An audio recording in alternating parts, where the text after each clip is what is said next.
Mis manos temblaban tanto que casi dejó caer el bolso sobre el suelo de la comisaría. El policía frente a mí había retrocedido 3 pasos, con los ojos abiertos como platos y la mano instintivamente sobre su arma. ¿De dónde salió esto, señora? Esto es... Su voz se quebró antes de terminar la frase.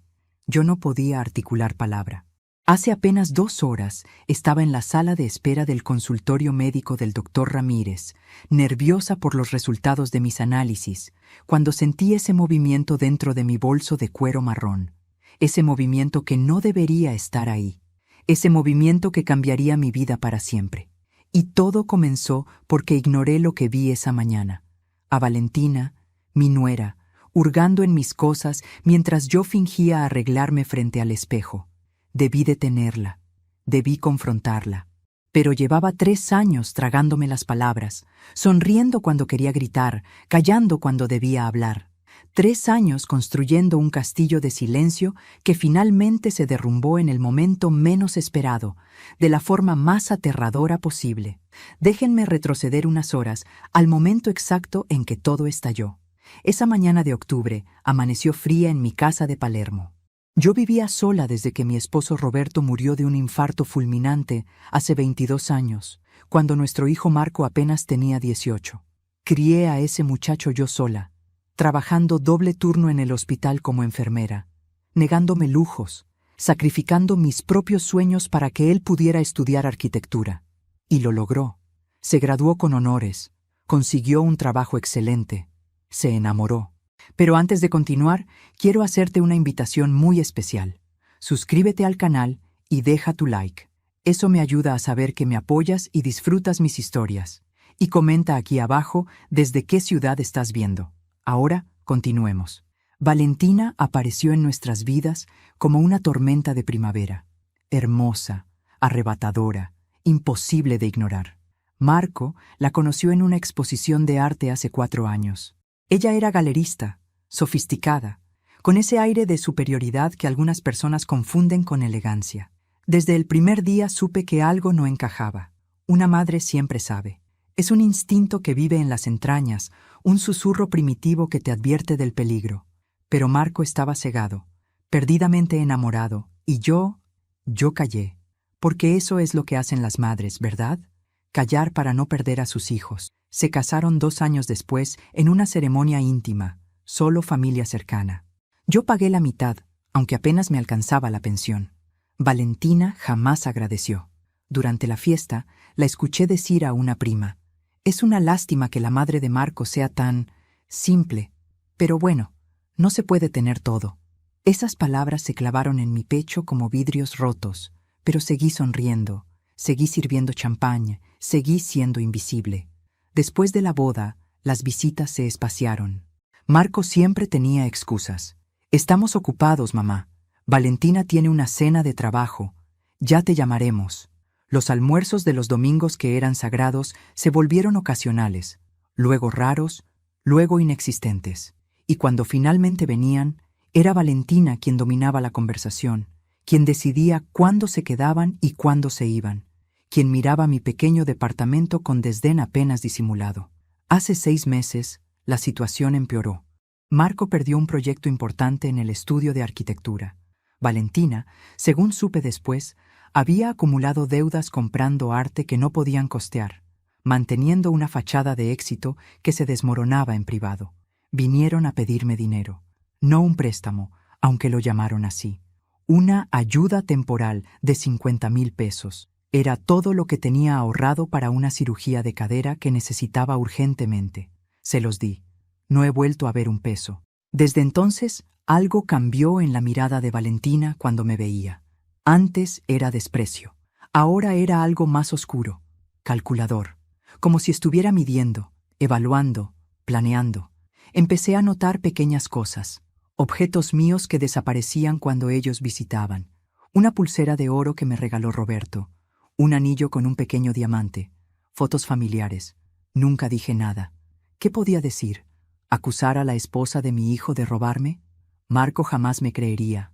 Esa mañana, ellos habían dormido en casa porque estaban fumigando su departamento. Yo me desperté temprano, nerviosa por la cita médica de las 10. Mis análisis de sangre habían salido alterados y el doctor Ramírez quería verme personalmente. Mientras me arreglaba en mi habitación, dejé mi bolso en la sala, sobre el sofá. Fue solo un momento. Salí al baño y cuando regresé, vi la escena a través del reflejo del espejo del pasillo. Valentina estaba inclinada sobre mi bolso, con las manos dentro, moviendo cosas, buscando algo. Su rostro tenía una expresión de concentración fría, casi clínica. Marco estaba en la cocina preparando café, ajeno a todo. El corazón me latía tan fuerte que pensé que lo escucharía, pero ella no levantó la vista. Metió algo dentro de mi cartera, algo envuelto en un pañuelo oscuro, y luego cerró el bolso con cuidado, como si nada hubiera pasado. Yo debí gritarle.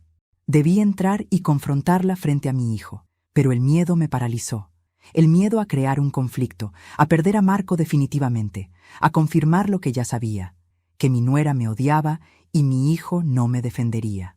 Así que regresé silenciosamente a mi habitación.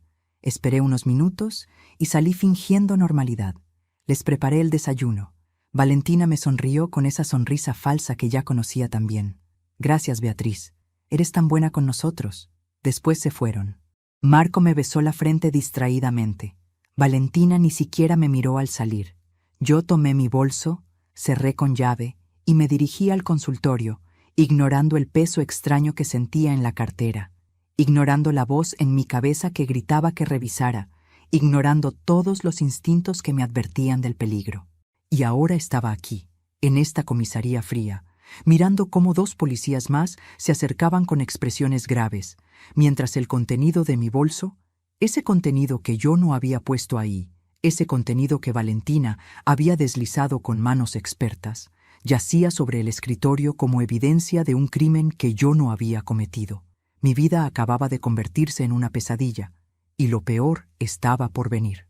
Señora, necesito que me cuente exactamente qué pasó esta mañana, desde el principio. La voz del oficial Martínez era firme, pero no hostil. Todavía. Yo me derrumbé en la silla plástica de la comisaría, con las piernas temblando y la mente tratando de procesar lo imposible. ¿Cómo explicarle a un extraño que mi propia nuera había tratado de destruirme? ¿Cómo describir los años de veneno silencioso que habían llevado a este momento? Yo no puse eso ahí, susurré con la voz quebrada. Fue ella, mi nuera. Esta mañana yo la vi. Ella metió algo en mi bolso cuando yo no estaba mirando. El policía intercambió una mirada con su compañero. Esa mirada universal que significa otra vieja paranoica echándole la culpa a alguien más. La conocía bien. La había visto en los ojos de Marco cada vez que intentaba hablarle sobre Valentina. Para entender cómo llegué a este punto, tengo que regresar al principio. A cuando Marco era solo un niño asustado que acababa de perder a su padre, y yo era una viuda de 42 años que no sabía cómo iba a sobrevivir el día siguiente. Roberto murió un martes, un infarto masivo mientras conducía de regreso a casa. El auto se estrelló contra un poste. Fue instantáneo, me dijeron, como si eso aliviara el dolor. Marco tenía 18 años recién cumplidos. Habíamos planeado una fiesta. Habíamos comprado un pastel. En lugar de velas, encendimos cirios en un funeral. La noche después del entierro, encontré a mi hijo sentado en el balcón, mirando la nada. ¿Qué vamos a hacer, mamá?, me preguntó con esa voz de niño que todavía emergía cuando tenía miedo. Yo no tenía respuesta. Teníamos deudas, una hipoteca, y Marco acababa de ser aceptado en la Facultad de Arquitectura. Podría haber abandonado. Muchos lo hicieron. Pero yo lo miré a los ojos, esos ojos verdes idénticos a los de Roberto, y le dije, vas a estudiar, vas a ser arquitecto, y yo voy a asegurarme de eso. Conseguí doble turno en el hospital. Trabajaba de 6 de la mañana a 10 de la noche, 6 días a la semana. Mis pies sangraban dentro de los zapatos. Mi espalda se convirtió en un mapa de dolor crónico, pero Marco estudió, se graduó, consiguió trabajo en uno de los mejores estudios de Buenos Aires. Lo logré, lo salvé. Durante 20 años, fuimos un equipo. Cenábamos juntos los domingos. Él me contaba sus proyectos, yo le contaba anécdotas del hospital. Reíamos, nos apoyábamos, éramos suficiente el uno para el otro, hasta que Valentina apareció. La primera vez que Marco me habló de ella, sus ojos brillaban diferente. Mamá, conocí a alguien especial. me dijo con una sonrisa que no le veía desde antes de la muerte de su padre. Mi corazón se hinchó de alegría y terror simultáneamente. Alegría porque mi hijo había encontrado el amor. Terror porque sabía que todo iba a cambiar. Valentina Suárez, 32 años, 5 menos que Marco, galerista de arte contemporáneo. Venía de una familia de clase alta venida a menos, algo que supe después. Su padre había sido empresario hasta que un mal negocio lo dejó en bancarrota. Ella creció con el recuerdo del lujo y la amargura de haberlo perdido. Eso la había convertido en alguien obsesionada con las apariencias, con recuperar ese estatus perdido a cualquier costo. Cuando la conocí, llegó vestida como para una pasarela. Maquillaje perfecto, ropa de diseñador, o al menos muy buenas imitaciones. Ese aroma a perfume caro que dejaba una estela. Me extendió la mano con desgano, como si tocarme fuera un sacrificio. «Encantada, señora Beatriz», dijo con una sonrisa que no llegaba a sus ojos. Evaluó mi departamento en 3 segundos. Las paredes que necesitaban pintura, los muebles viejos pero limpios, la vajilla despostillada pero cuidada. Y en su mirada leí el veredicto: insuficiente. Durante esa primera cena, habló solo de sí misma, de su galería, que en realidad era de su jefe, de los artistas famosos que conocía, menciones casuales en cócteles, de sus viajes, financiados con tarjetas de crédito que ya mostraban números rojos. Marco la miraba embelesado. Yo veía la actuación detrás de la fachada, pero ¿quién escucha a una madre cuando el amor es ciego? El noviazgo duró 2 años. 2 años en los que mi hijo visitaba cada vez menos. 2 años en los que Valentina encontraba sutiles maneras de recordarme mi lugar. Marco merece algo mejor, ¿no crees?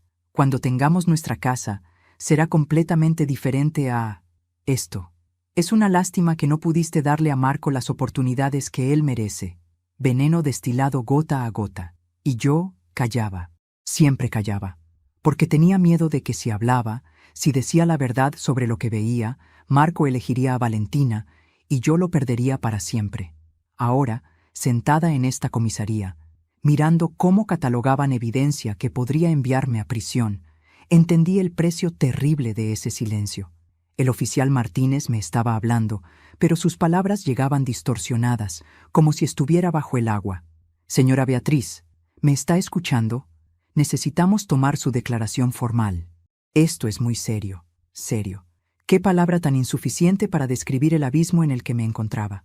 Yo asentí mecánicamente, tratando de organizar mis pensamientos, de encontrar el momento exacto en que todo comenzó a desmoronarse. La boda fue el punto de quiebre.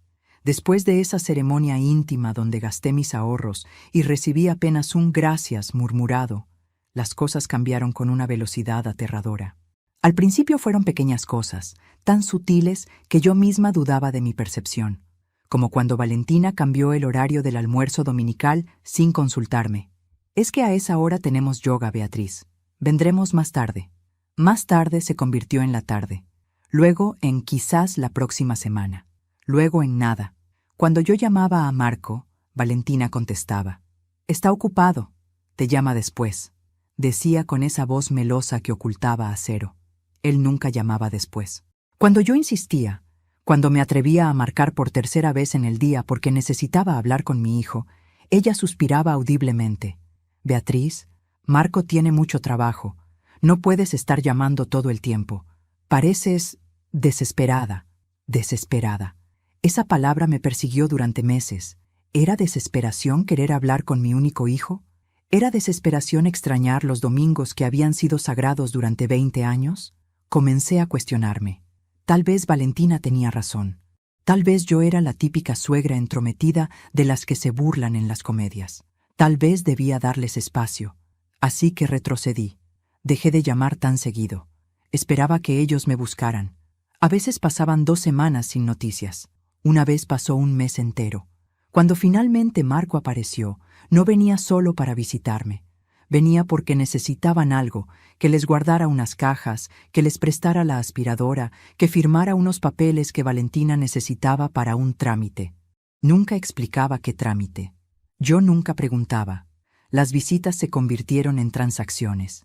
Ellos llegaban, tomaban lo que necesitaban y se iban. Marco me besaba la frente distraídamente, ya con la mente en la puerta. «Te quiero, mamá», decía, pero las palabras sonaban huecas, ensayadas, como un guión que Valentina le había hecho memorizar para mantener las apariencias. Y luego comenzaron las sutilezas más oscuras. Valentina empezó a hacer comentarios sobre mi casa cada vez que venían. «¡Qué olor!», decía arrugando la nariz, aunque yo había limpiado durante horas. «Beatriz, ¿no te parece que este lugar es muy grande para ti sola? Podrías vender y mudarte a algo más apropiado para tu edad». Apropiado.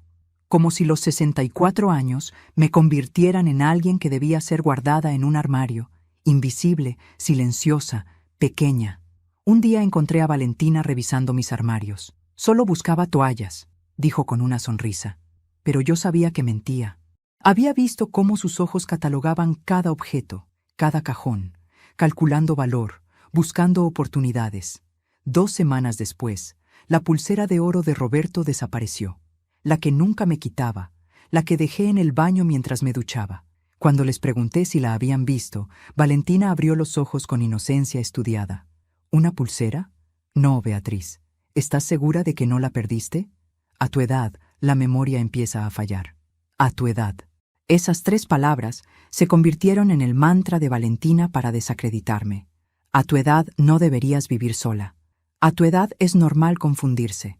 A tu edad deberías pensar en el futuro, como si mi edad fuera una enfermedad, una descalificación automática de mi lucidez, mi autonomía, mi valor como persona. Marco no decía nada. Mi hijo, a quien había criado para ser fuerte y justo, se había convertido en un hombre que miraba para otro lado. Cuando yo intentaba hablar con él a solas, Valentina siempre encontraba la manera de interrumpir. «Cariño, tenemos que irnos. Marco, te necesito aquí. Amor, ¿no le vas a contar a tu mamá sobre el proyecto?». Y él obedecía como un perro amaestrado. La invasión fue completa cuando Valentina comenzó a tomar decisiones por mí. Sin preguntarme, le dijo a Marco que yo necesitaba ayuda con mis finanzas. Un día llegaron con papeles del banco. «Solo firma aquí, mamá. Es para que yo pueda ayudarte a pagar tus cuentas. No te preocupes por nada». Yo firmé porque quería creerle, porque necesitaba creer que mi hijo todavía me amaba, que todavía se preocupaba. 2 meses después descubrí que habían vaciado mi cuenta de ahorros. «Era un préstamo, Beatriz. Te lo devolveremos», dijo Valentina sin parpadear. Nunca lo hicieron. El aislamiento fue perfecto. Mis pocas amigas dejaron de visitarme porque Valentina les había dicho que yo no me sentía bien y necesitaba descanso. Mi vecina, la señora Gómez, me contó después que Valentina le había sugerido que no me molestara tanto con sus visitas. «La pobre Beatriz está muy mal de los nervios», le había dicho. Todos comenzaron a tratarme como si fuera frágil, como si estuviera al borde de la locura, como si cualquier cosa pudiera quebrarme.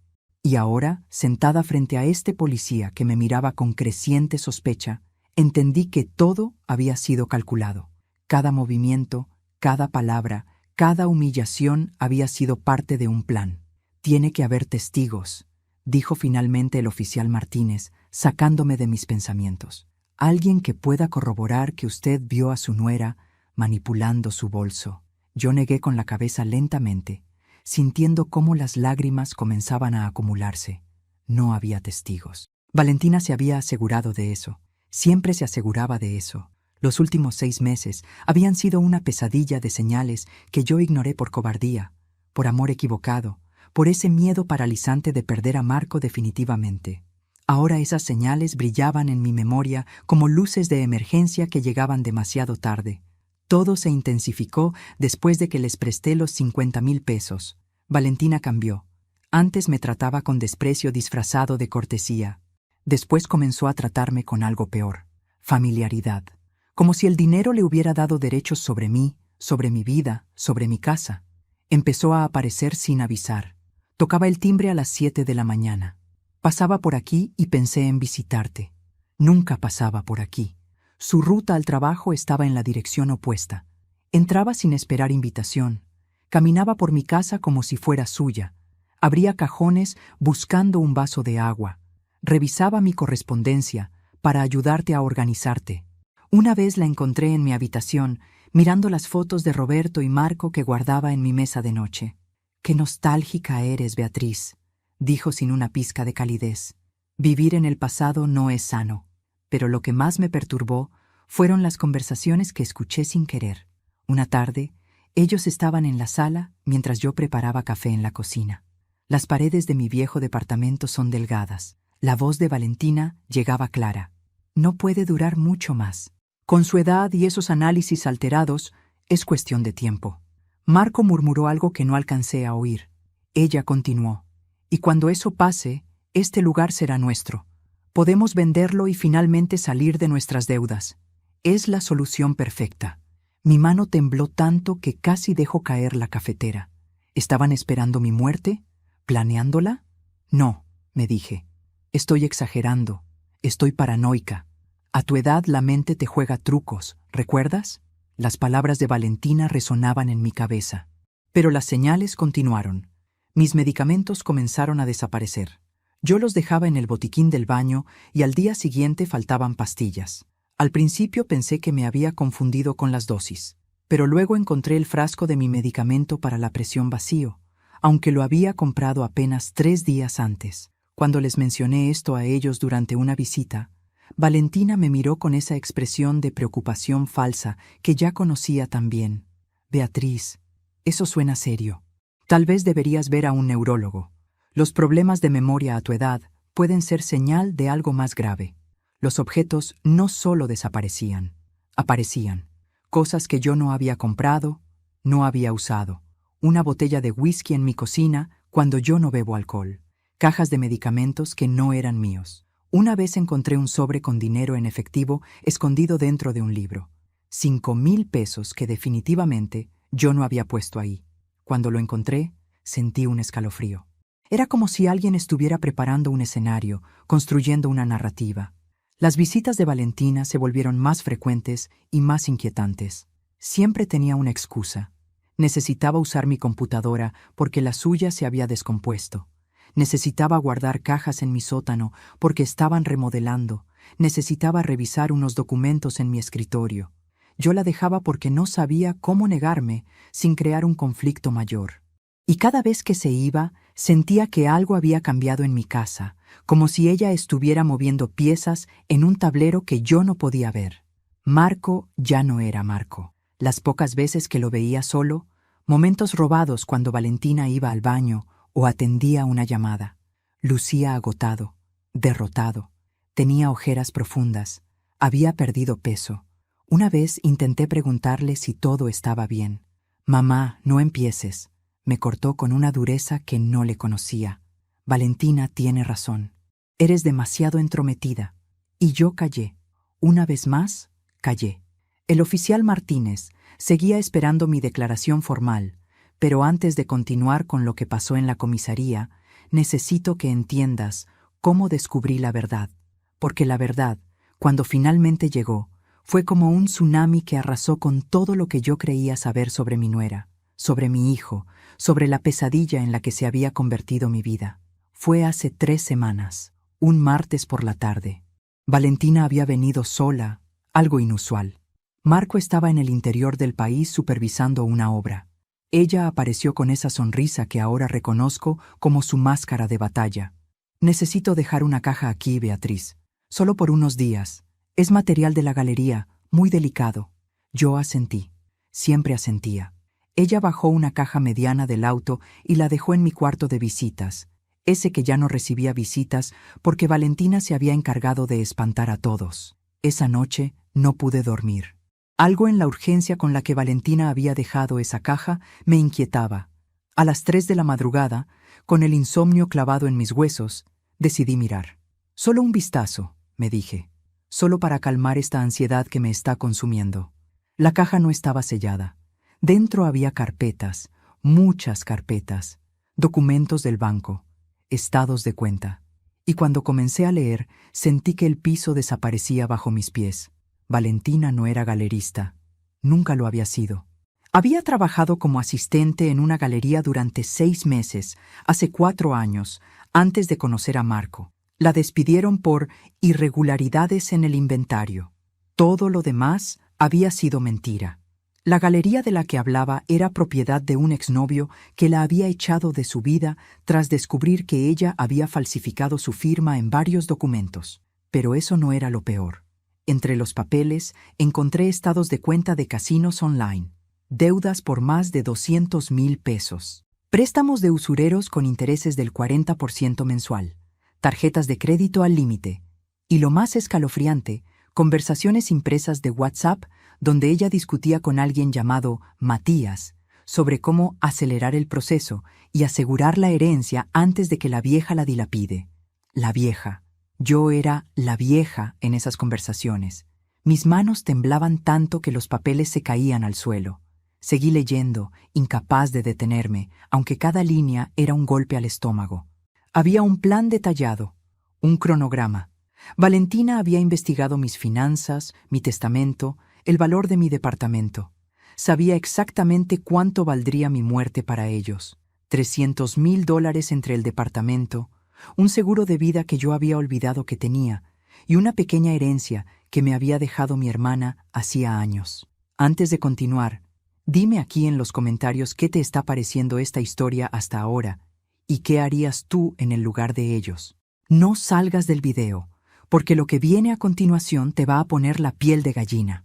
Encontré emails, docenas de emails entre Valentina y ese tal Matías, quien resultó ser un abogado sin escrúpulos especializado en resolver situaciones complejas de herencias. En uno de los correos, fechado apenas 2 meses atrás, Valentina escribía: «El problema es que la vieja está saludable. Los análisis salieron bien excepto por una anemia menor. Necesitamos otro enfoque. ¿Qué tal si mostramos que es mentalmente inestable? Podríamos conseguir una declaración de incapacidad. He estado dejando pruebas. Medicamentos que no son suyos, dinero escondido en lugares raros. He hablado con sus vecinos sobre sus olvidos. Ya piensan que está senil. Senil. Ella había pasado meses construyendo una narrativa de que yo estaba perdiendo la cabeza.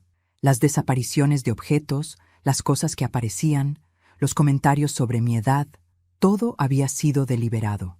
Un montaje perfecto. Pero había más, mucho más. En otra carpeta encontré documentos sobre Marco. Mi hijo había perdido ese proyecto importante no por incompetencia, como Valentina le había hecho creer, sino porque ella había saboteado su trabajo. Había enviado emails desde la cuenta de Marco con errores deliberados. Había cancelado reuniones importantes haciéndose pasar por él. Había filtrado información confidencial a la competencia. Todo para mantenerlo vulnerable, dependiente, desesperado por dinero. Y entonces encontré el seguro. Valentina había sacado un seguro de vida sobre Marco hace 8 meses. $1,000,000. Ella era la única beneficiaria. Mi sangre se heló. ¿Hasta dónde estaba dispuesta a llegar esta mujer? En el fondo de la caja, envuelto en una bolsa plástica, había algo que me hizo vomitar ahí mismo, en el cuarto de visitas. Frascos de medicamentos, digitálicos en dosis mortales, insulina, benzodiazepinas, y una lista escrita a mano con mi rutina diaria. Toma café a las 7 a.m., sola, deja la puerta del balcón abierta, medicamentos en el baño sin llave, sale a caminar los jueves a las 9 a.m., siempre el mismo recorrido. Estaba planeando matarme. Mi nuera estaba planeando asesinarme y hacerlo parecer un accidente o suicidio de una anciana deprimida y mentalmente inestable. Fotografié todo con manos temblorosas, cada documento, cada email, cada plan macabro. Guardé las fotos en la nube, las envié a un email secreto que creé esa misma noche. Volví a colocar todo exactamente como estaba, y esperé. Al día siguiente, Valentina vino a recoger la caja. «Gracias, Beatriz», dijo con esa sonrisa. «Eres tan servicial». Yo sonreí también, pero algo había cambiado en mí. El miedo seguía ahí, pero ahora estaba acompañado de algo más fuerte, la determinación de sobrevivir. Esa fue la semana pasada. Y esta mañana, cuando la vi meter algo en mi bolso, supe que el plan había comenzado. «Señora Beatriz», el oficial Martínez se inclinó hacia adelante, con la voz grave y los ojos clavados en los míos. «¿Tiene idea de lo que había en su bolso? ¿Comprende la gravedad de esto?» Yo asentí lentamente, aunque todavía me costaba procesar la dimensión de lo que Valentina había hecho. Cuando abrí mi bolso en la sala de espera del consultorio médico, Después de sentir ese movimiento extraño, lo que encontré fue tan imposible que al principio pensé que estaba alucinando. Envuelto en el pañuelo oscuro que vi a Valentina meter esa mañana, había un pequeño reptil, una serpiente joven, no más larga que mi mano, pero venenosa. Lo supe inmediatamente por las marcas en su piel. Y junto a ella, cuidadosamente colocado para que pareciera que yo lo había puesto ahí, había un frasco con líquido y una jeringa. La serpiente se movía lentamente, aturdida. Después el veterinario de la policía explicó que le habían dado sedantes. Valentina había calculado todo. El reptil debía permanecer quieto el tiempo suficiente para que yo no lo notara al salir de casa, pero despertar justo cuando llegara al consultorio, un lugar lleno de gente, donde mi descubrimiento causaría pánico. Pero el verdadero horror era lo que había junto a la serpiente. El frasco contenía veneno concentrado extraído de estos reptiles. La jeringa estaba lista para usar, y en el bolsillo interior de mi cartera, que yo no había revisado en semanas, Valentina había plantado algo más: instrucciones impresas sobre cómo extraer veneno de serpientes, con notas escritas a mano que imitaban mi letra. Para el doctor Ramírez, finalmente pagará por su negligencia. El doctor Ramírez, mi médico de cabecera durante 15 años, el hombre que había tratado a Roberto antes de morir, que me había ayudado a superar la depresión después de enviudar, que había cuidado de Marco cuando tuvo neumonía de niño. Valentina había investigado mi historia y había encontrado el punto perfecto: hacer parecer que yo, una enfermera retirada con conocimientos médicos, había planeado vengar algún agravio imaginario contra mi doctor. «Esto es intento de homicidio, señora», dijo el oficial Martínez. «O al menos parecerá serlo cuando esto llegue a un fiscal. Usted tiene conocimientos médicos, acceso a información sobre cómo obtener estos animales, y aparentemente un móvil contra el doctor Ramírez». «Yo no tengo ningún móvil», dije con voz quebrada.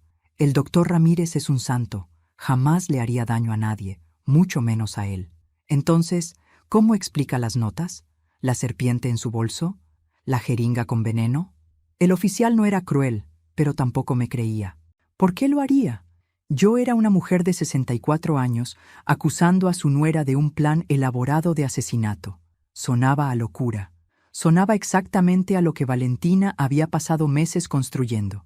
La narrativa de una vieja senil, paranoica, mentalmente inestable. Entonces recordé. Las fotos. «Tengo pruebas», dije de repente, buscando mi teléfono en el bolso que ahora los policías habían confiscado como evidencia. Fotografié documentos, planes. Ella estaba planeando matarme. «Esto es parte de algo más grande». El oficial intercambió otra mirada con su compañero. «¿Qué tipo de documentos?» Yo les conté todo. Las deudas de Valentina, los emails con el abogado, el seguro sobre Marco, los medicamentos mortales, la lista con mi rutina. Las palabras salían atropelladas, desesperadas. Sabía cómo sonaba. Sabía que cada frase me hundía más en el papel de la anciana delirante. Pero entonces mencioné la caja. Ella dejó una caja en mi casa hace 3 semanas, con todos los documentos. Si van a mi departamento ahora, tal vez todavía esté ahí. Ella no sabe que yo la revisé. El oficial Martínez se puso de pie. «Espere aquí». Salió de la sala de interrogatorios y lo escuché hablar por teléfono en el pasillo. 15 minutos después, regresó con una expresión diferente, más seria, más preocupada. «Señora Beatriz, acabamos de hablar con el doctor Ramírez. Él nos confirmó que usted nunca le ha hecho ningún reclamo, que su relación es excelente. También nos dijo algo interesante. Hace 2 semanas, una mujer que se identificó como su sobrina llamó a su consultorio preguntando sobre sus horarios, sus rutinas, cuándo estaba solo en la clínica.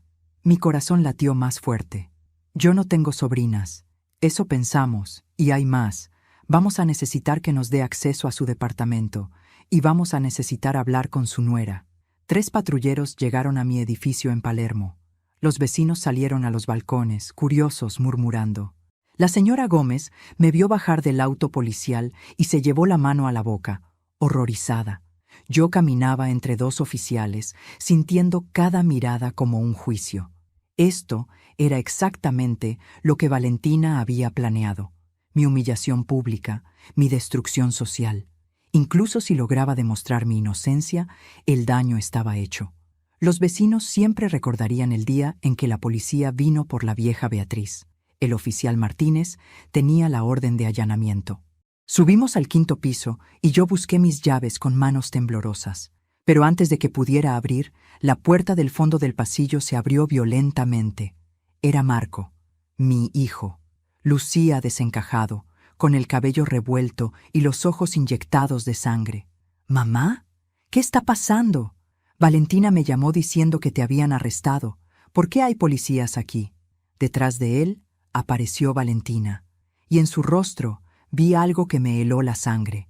Ni sorpresa, ni preocupación. Solo una fracción de segundo de furia pura antes de que su máscara se deslizara en su lugar. «Dios mío, Beatriz, ¿qué hiciste?», dijo con voz llena de falsa angustia, corriendo hacia mí con los brazos extendidos. Los oficiales la detuvieron. «Señora», dijo Martínez, «¿es usted Valentina Suárez de Mendoza?» Ella asintió confundida en apariencia. «Necesitamos hacerle algunas preguntas, y necesitamos revisar el departamento de la señora Beatriz». «¿Revisar? ¿Por qué?» «Marco, ¿qué está pasando?» Valentina se aferró al brazo de mi hijo. Él la miró, luego me miró a mí, completamente perdido. En ese momento vi lo que Valentina había logrado. Mi hijo era un extraño. El niño que yo había criado, que conocía cada expresión de mi rostro, que podía leer mis pensamientos con solo mirarme a los ojos, ya no me reconocía. Dudaba de mí. Y esa duda, plantada y cultivada cuidadosamente por Valentina durante 3 años, era su mayor victoria. Entramos a mi departamento. Los oficiales comenzaron a buscar mientras Valentina protestaba. «Esto es un abuso. No pueden entrar así sin más. Marco llama a un abogado». Pero Marco estaba paralizado, mirándome como si yo fuera un rompecabezas que no podía resolver. «Mamá, ¿qué está pasando? Por favor, dime que esto es un error». «Es un error», susurré, «pero no el que crees». Antes de que pudiera explicar, uno de los oficiales salió del cuarto de visitas. «Aquí hay algo». Traía una caja. La misma caja que Valentina había dejado hace 3 semanas. Mi corazón dio un vuelco de esperanza. Todavía estaba ahí. No había tenido tiempo de sacarla. «Esa es mi caja», dijo Valentina rápidamente. «Se la pedí a Beatriz que me la guardara. Es material de trabajo». Su voz era firme, pero yo noté el ligero temblor en sus manos. El oficial Martínez la abrió sobre la mesa del comedor. Las carpetas, los documentos, los frascos de medicamentos, todo seguía ahí. «¿Material de trabajo?», preguntó Martínez con escepticismo. Comenzó a sacar los papeles uno por uno, los estados de cuenta de los casinos, las deudas, los emails. Marco se acercó, mirando los documentos con creciente horror. «¿Qué es esto, Valentina? ¿200,000 pesos en deudas? ¿Casinos online?» Valentina palideció. «Amor, yo puedo explicar». Pero Martínez continuó sacando papeles, las conversaciones sobre acelerar el proceso, las notas sobre mi rutina, el plan detallado, y finalmente los frascos de medicamentos mortales con la lista de dosis letales. El silencio que siguió fue ensordecedor. Marco tomó uno de los papeles, leyendo en voz alta con voz quebrada. «La vieja está saludable. Necesitamos otro enfoque. ¿Qué tal si mostramos que es mentalmente inestable?» Levantó la vista hacia Valentina, con los ojos llenos de lágrimas y algo más profundo, la destrucción de todo lo que creía saber. «¿La vieja? ¿Te refieres a mi madre?» «Marco, no es lo que parece». Valentina intentó acercarse a él, pero mi hijo retrocedió como si ella fuera venenosa, más venenosa que la serpiente que había puesto en mi bolso. «Ese tal Matías, él me obligó. Yo estaba desesperada por las deudas. Nunca iba a hacerle daño a tu madre. Tienes que creerme». «¿Matías?» Marco tomó otro papel. «Aquí dice que tú le pagaste 20,000 pesos por servicios de consultoría sobre herencias. ¿Qué significa esto?» Su voz subía de volumen con cada palabra. «¿Y esto? Seguro de vida sobre Marco Mendoza. Beneficiaria, Valentina Suárez, 1,000,000 de pesos. ¿Sacaste un seguro sobre mí? ¿Sobre mi vida?» Valentina comenzó a llorar, lágrimas perfectas que rodaban por sus mejillas perfectamente maquilladas. «Amor, por favor». Estaba asustada. Las deudas, los prestamistas me amenazaban. Solo quería protegernos. El seguro era solo por precaución. ¿Protegernos? Marco soltó una risa amarga que me partió el corazón. ¿Planeando matar a mi madre es protegernos? ¿Hacerla parecer loca es protegernos? ¿Sabotear mi trabajo? ¿Arruinar mi carrera? ¿Aislarme de todos es protegernos? Tomó más papeles. Aquí están los emails que enviaste desde mi cuenta. Tú fuiste la razón por la que perdí el proyecto Rosales. Tú destruiste mi reputación. ¿Por qué? ¡Porque necesitábamos el dinero!, gritó Valentina, y en ese grito toda su máscara se hizo pedazos. Ya no era la mujer sofisticada y controlada. Era una mujer al borde del abismo, desesperada, furiosa. Necesitábamos el dinero y tú no podías conseguirlo. Tu madre tenía todo ese dinero guardado, ese departamento, esa herencia, y lo único que hacía era existir, ocupando espacio, respirando aire que no merecía. Tiene 64 años. ¿Cuánto tiempo más iba a vivir de todas formas? Solo estaba acelerando lo inevitable. El silencio después de esas palabras fue como la calma antes de un terremoto. Marco la miraba como si nunca la hubiera visto antes, como si acabara de despertar de un hechizo de 3 años. «Estás enferma», susurró. «Estás completamente enferma». «No». Valentina se enderezó, recuperando algo de su compostura venenosa. «Estoy cansada. Cansada de la pobreza disfrazada de clase media. Cansada de pretender que todo está bien cuando no tenemos nada. Yo crecí con todo, Marco, todo, y lo perdí. Mi padre lo perdió todo y nos condenó a esta miseria mediocre. Cuando te conocí, pensé que eras la solución. Arquitecto exitoso, pensé. Pero eres tan mediocre como tu madre, tan conformista, tan pequeño». Marco dio un paso atrás, como si ella lo hubiera golpeado físicamente. Yo quería abrazarlo, protegerlo, pero estaba paralizada viendo cómo el mundo de mi hijo se desmoronaba. El oficial Martínez intervino. «Señora Suárez, tiene derecho a permanecer en silencio. Cualquier cosa que diga puede ser usada en su contra». Pero Valentina no podía detenerse. El veneno llevaba años acumulándose y ahora brotaba sin control. ¿Y sabes qué es lo más gracioso? Que funcionó. Todo el mundo creyó que tu madre estaba perdiendo la cabeza. Los vecinos, tus amigos, incluso tú, Marco, especialmente tú. Era tan fácil. Un comentario aquí, un objeto movido allá. «A tu edad», le decía, y ella se encogía como una cucaracha, patética. «Ambos son patéticos». «Basta», dijo Marco con una voz que no reconocí, fría, mortal. «Basta, Valentina». Se volvió hacia los oficiales. «Quiero presentar una denuncia formal, por todo, por el intento de asesinato de mi madre, por fraude, por sabotaje, por todo lo que encuentren en esos papeles». Valentina rió, una risa aguda, histérica. «¿Tú? ¿Vas a denunciarme tú? El hombre que firmó todos los papeles que le puse enfrente sin leer, el hombre que me dio acceso a las cuentas de su madre, el hombre que me ayudó a aislarla de todos. Eres tan culpable como yo, querido esposo». Y ahí estaba la verdad más dolorosa de todas. Marco la miró, luego me miró a mí, y en sus ojos vi la devastación completa, porque Valentina tenía razón. Él había sido su cómplice, consciente o no. Había firmado papeles, había ignorado mis llamadas, había permitido el aislamiento, había dudado de mí cuando debió defenderme.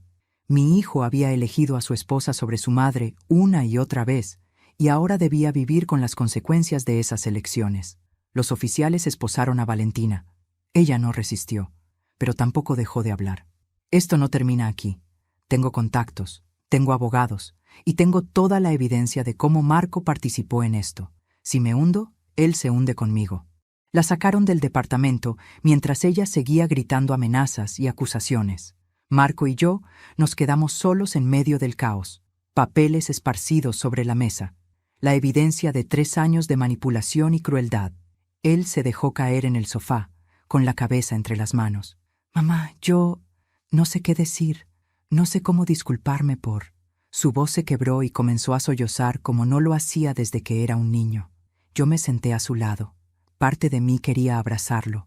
Parte de mí quería gritarle, sacudirlo, preguntarle cómo pudo estar tan ciego, pero sobre todo sentía un cansancio profundo, el tipo de cansancio que viene de años de dolor silencioso, de amor no correspondido, de sacrificios no reconocidos. No ahora, Marco, dije finalmente. No puedo hacer esto ahora. Me levanté del sofá, sintiendo cada uno de mis 64 años en los huesos. Necesito que te vayas. Necesito estar sola. Mamá, por favor. Él extendió la mano hacia mí, pero yo me alejé. La distancia entre nosotros, apenas 2 metros en ese momento, representaba años de distancia emocional que no sabía si alguna vez podríamos cerrar. Vete, Marco. Mi voz era firme ahora. Vete y piensa en todo lo que ha pasado. Piensa en cada momento en que elegiste creerle a ella en lugar de a mí. Piensa en cada llamada que no devolviste, cada visita que cancelaste, cada vez que me miraste como si estuviera loca cuando lo que estaba era asustada. Y cuando hayas pensado en todo eso, cuando realmente entiendas el daño que se ha hecho, entonces tal vez podamos hablar. Mi hijo se levantó lentamente, derrotado, destruido. Se dirigió a la puerta, se detuvo, miró hacia atrás. Te amo, mamá. Siempre te he amado. Yo no respondí, porque en ese momento el amor no era suficiente. Nunca había sido suficiente. Cuando la puerta se cerró detrás de él, finalmente me permití llorar. No lágrimas de alivio o de victoria, lágrimas por todo lo que había perdido, por los años robados, por la relación con mi hijo que tal vez nunca se recuperaría, por la inocencia perdida y la confianza destruida. Valentina había fracasado en matarme, pero en cierta forma había logrado destruir algo igualmente vital, la familia que tanto me había costado construir. Y lo peor de todo era que todavía no sabía si podríamos reconstruir algo de las ruinas. Los siguientes días fueron un torbellino de declaraciones, abogados y miradas de lástima. Valentina fue arrestada, pero su abogado, un hombre llamado Gustavo Ferreira, con traje caro y sonrisa de tiburón, logró que saliera bajo fianza en menos de 48 horas. 50,000 pesos que aparecieron mágicamente de alguna cuenta que nadie sabía que existía. Cuando supe que estaba libre, sentí que las paredes de mi departamento se cerraban sobre mí. La fiscal asignada al caso era una mujer joven, llamada Daniela Cortés.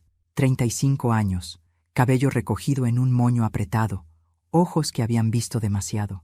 Me citó en su oficina 3 días después del arresto. Señora Beatriz, me dijo mientras revisaba los documentos, tenemos un caso sólido, pero necesito que entienda algo. La defensa va a jugar sucio. Muy sucio. No entendí completamente sus palabras hasta que llegó la primera carta del abogado de Valentina. Un documento de 15 páginas donde se me acusaba formalmente de difamación, calumnia, fraude procesal, manipulación de evidencia y, esto fue lo que me dejó sin aliento, maltrato psicológico hacia mi nuera durante 3 años. Según la narrativa de Valentina, yo era una suegra abusiva que había hecho su vida imposible desde el primer día. Una mujer resentida y controladora que no podía aceptar que su hijo hubiera crecido. «Es absurdo», le dije a la fiscal Cortés. Ella asintió con expresión cansada. «Lo sé, pero es una estrategia común. Si no pueden negar los hechos, atacan el carácter del acusador. Van a intentar retratarla como una mujer vengativa, mentalmente inestable, que fabricó toda esta historia por celos». La campaña comenzó inmediatamente. El abogado de Valentina dio una entrevista en un programa matutino. Lo vi desde mi sofá, con una taza de té temblando en mis manos. «Mi clienta es víctima de una persecución sistemática», dijo Ferreira con voz convincente. «La señora Beatriz Mendoza ha demostrado patrones de comportamiento obsesivo. Tenemos testigos que confirmarán que hacía llamadas a todas horas, que aparecía sin invitación, que hacía comentarios despectivos sobre mi clienta constantemente. Testigos, amigos de Valentina, personas dispuestas a mentir bajo juramento. Una mujer llamada Lucía Vega declaró que yo había llamado a Valentina una cazafortunas. Falso. Un hombre juró que me había escuchado amenazarla en un estacionamiento. Mentira. No lo conocía.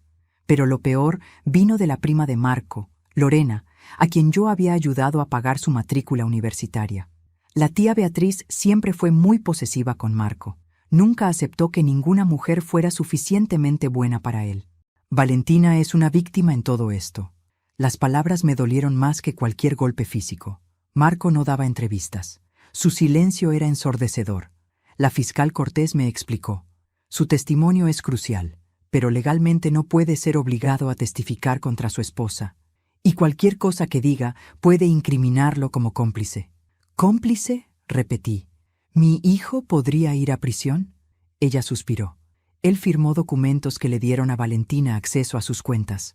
Un fiscal agresivo podría argumentar que él sabía o debía saber lo que estaba pasando. Una noche, 2 semanas después del arresto, Marco apareció en mi puerta. Eran las 11. Lucía devastado. Había perdido al menos 10 kilos, tenía barba de varios días, los ojos hundidos. «Mamá, necesito hablar contigo». La parte que lo había mecido cuando era bebé no pudo rechazarlo. Lo dejé entrar. «Me mudé», dijo. «Dejé el departamento. No puedo estar ahí. Cada rincón me recuerda su presencia». Se frotó el rostro. «Mamá, revisé todo. Cada cuenta, cada documento. Encontré cosas que no sabía que existían». Sacó una carpeta. Ella sacó préstamos a mi nombre. 5 préstamos, 180,000 pesos. Yo nunca los autoricé, pero mi firma está en todos. Los falsificó. Todo fue a los casinos. Hizo una pausa. El seguro de vida que sacó sobre mí, lo sacó justo después de mi accidente en el auto. ¿Te acuerdas? Choqué contra un poste. Pensé que fue mala suerte. Ahora me pregunto si ella manipuló algo, si aflojó los frenos. Su voz se quebró. Ella intentó matarme a mí también, ¿verdad? No supe qué decir. Marco continuó con lágrimas. Y lo peor es que yo te fallé. Cada vez que ella te insultaba y yo no decía nada. Cada vez que cancelaba nuestros almuerzos. Cada vez que te miré con sospecha. Dios, mamá, ¿cómo pude estar tan ciego? El amor es ciego, dije suavemente. Marco negó con la cabeza. No fue amor. Era como estar bajo un hechizo. Ella sabía exactamente qué decir, cuándo retirarse para que yo la persiguiera. Y cada vez que intentaba acercarme a ti, ella me hacía sentir culpable. Tu madre no me acepta. Tu madre no quiere que seas feliz. Y yo le creí cada palabra. Silencio. Luego Marco preguntó, ¿alguna vez podrás perdonarme? Lo miré. Mi hijo, el hombre que me había roto el corazón sin darse cuenta. No lo sé, respondí honestamente. Quiero decir que sí, pero no sé si puedo confiar en ti nuevamente. Marco asintió, aceptando el golpe. Lo entiendo, solo quiero que sepas que voy a testificar contra ella. No me importa la autoincriminación, voy a contar todo. ¿Alguna vez sospechaste?, le pregunté. Él cerró los ojos. Sí, medicamentos raros que ella decía eran para proyectos de arte. Cuando revisaba tu bolso, buscando means, llamadas susurradas, pero yo no quería ver, porque verlo significaría admitir que me había casado con un monstruo. Antes de irse, agregó, el abogado de Valentina me contactó. Me ofreció un trato. Si digo que tú fuiste hostil, que fabricaste evidencia, él se asegurará de que yo no sea procesado. Se volvió hacia mí con determinación. Le dije que se fuera al infierno. Me quedé despierta pensando en la pregunta de la fiscal. ¿Hasta dónde está dispuesta a llegar para ganar este caso? Porque ganar significaba exponer cada detalle sórdido en público. Significaba que Marco reviviría 3 años de manipulación frente a jueces y cámaras. Significaba destruir cualquier privacidad que nos quedara. La respuesta llegó 3 días después. Beatriz, venga inmediatamente. Ha habido un desarrollo, dijo Cortés por teléfono. Cuando llegué, 2 detectives esperaban. Hemos estado investigando a Valentina más a fondo. Usted no es su primera víctima. Me mostraron archivos. 7 años atrás, una anciana llamada Elena Campos había muerto en circunstancias sospechosas. Aparente suicidio por sobredosis. La señora Campos había cambiado su testamento 2 semanas antes, dejándole todo a su sobrina querida Valentina Suárez, una sobrina sin vínculos de sangre que había sido su cuidadora durante 1 año. ¿Ella mató a esa mujer?, pregunté ahogada. Cortés asintió. No podemos probarlo definitivamente, pero los paralelismos son inquietantes. La misma estrategia, ganarse la confianza, aislar a la víctima, construir una narrativa de deterioro mental. Se inclinó. Beatriz, si usted retira los cargos, Valentina quedará libre y encontrará otra víctima, y la próxima vez podría tener éxito. Ya no se trataba solo de mí. Se trataba de evitar que otra persona sufriera, de detener a un depredador. ¿Qué necesita de mí? La fiscal sonrió. Necesito que sea fuerte, que cuente su historia, toda, sin importar qué tan dolorosa sea, y que confíe en que el sistema puede hacer lo correcto. Esa noche llamé a Marco. Vamos a luchar con todo, y vamos a ganar, no por venganza, sino porque es lo correcto. Mi hijo dejó escapar un suspiro de alivio y terror. Estoy contigo, mamá. Esta vez estoy completamente contigo. La batalla legal estaba a punto de comenzar, y yo estaba lista, sin importar el costo. Querido amigo, querida amiga que me has acompañado hasta el final de esta historia, quiero agradecerte de corazón. Gracias por estar presente, por escuchar cada palabra, por permitirme compartir este viaje lleno de dolor, verdad y aprendizaje. Sé que esta historia te ha removido por dentro. Tal vez te ha hecho pensar en tus propias relaciones familiares, en las personas que confías, en las decisiones que defines tu vida. Eso es exactamente lo que busco, que reflexiones, que aprendas, que veas con más claridad las señales que a veces ignoramos. Si esta historia te ha tocado el corazón, si has sentido algo real, rabia, tristeza, esperanza o simplemente te ha hecho pensar, te pido que presiones ese botón de suscripción. Ese gesto me ayuda a seguir compartiendo historias que nos enseñan sobre la vida, sobre los errores que cometemos y las lecciones que aprendemos. Y por favor, déjame un me gusta en este video. Ese simple gesto me dice que mi historia llegó a ti, que valió la pena cada palabra compartida. Pero sobre todo, quiero que me dejes un comentario. Cuéntame, ¿qué te pareció esta historia? ¿Te sentiste identificado con alguna parte? ¿Qué hubieras hecho tú en el lugar de Beatriz o de Marco? ¿Y desde qué ciudad del mundo me escuchaste? Me encanta saber que mis palabras conectan corazones alrededor del mundo. Ahora bien, debo aclararte algo muy importante. Esta historia fue creada exclusivamente con fines de entretenimiento y reflexión.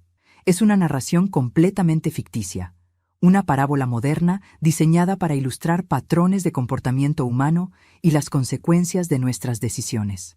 Los personajes, situaciones y eventos son producto de la imaginación. Cualquier parecido con personas o situaciones reales es pura coincidencia. Gracias por haberme acompañado hasta el final. Nos vemos en la próxima historia.